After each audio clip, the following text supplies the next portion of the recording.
BHP, the largest company on Australia's stock market, has reported a profit of US $31 billion during the financial year.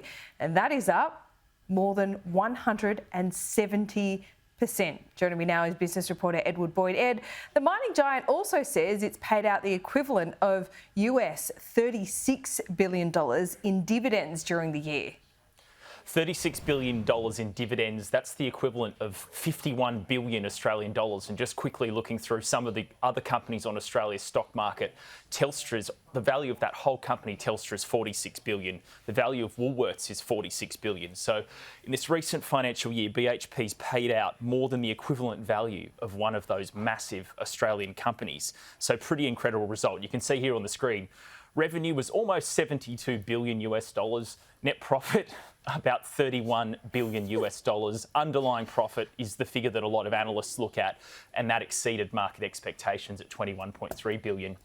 And the last line on the screen there, the dividend, $3.25 US a share. That's the full payment that shareholders have received this year. So this is really a lot more than a lot of analysts were expecting. The local stock market has opened higher this morning, up about 0.5%. It was expected to open up about 0.2%. So it's opened up a bit stronger than that. And I'd suggest it's because of BHP. We haven't got their share price yet, but expect BHP shares to rise today off the back of this, because this has been a very strong result for them. Yeah, I wish I had them, to be honest. And Ed, looking at those numbers, it is quite mind-boggling, actually, to see that level of profit when iron ore prices fell during the year, but BHP was lifted by its merger with Woodside and rising copper and coal prices.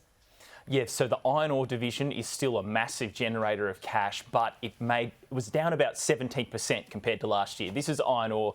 The average price they received for their iron ore was about 113 US dollars a tonne.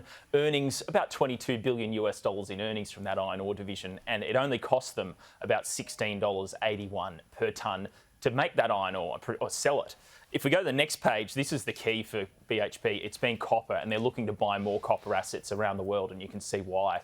$4.16 a pound was how much they sold it for. It only cost them $1.20 a pound to produce it. So copper was a huge earnings maker for them. And on the next page, coal. We know coal prices have been particularly high. Metallurgical coal used in steel mills, that has been in high demand this year. You can see they received $347 a tonne for that. Only cost them $89 a tonne. So those were some of the big commodities commodity prices they received over the course of the year. And obviously the merger with Woodside added about $7 to $8 billion US in cash for shareholders as well. So it was a monster year for BHP.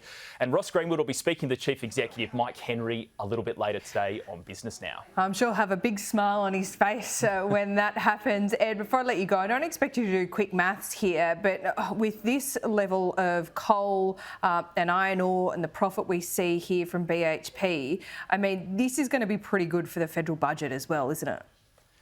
It's going to have to be, yeah. So the amount of royalty payments, they actually do break it out in their financial results. I can have a look through and see, but they've specifically categorised how much in royalties they're paid to not only the Australian government, but other governments around the world. And it's going to be billions of dollars. So it's definitely good news for the budget coming up towards the end of October.